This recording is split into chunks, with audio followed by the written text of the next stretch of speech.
Hello YouTube, this is John. In this video I'm going to quickly show you how to hard reset your Samsung Core 3 S3 Core.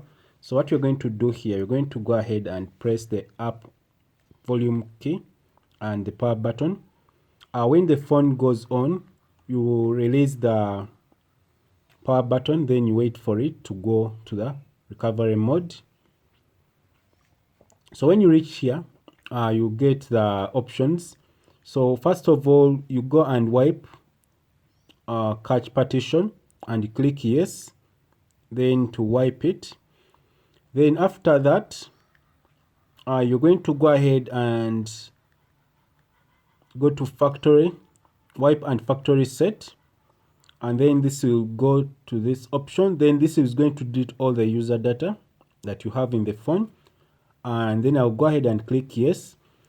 And after this, you have to just restart your phone, and this is how you can hard reset, and you wait for other steps to fully unlock your phone. So thanks for watching. If this video is helpful, please subscribe to this channel. Have a nice time. Goodbye.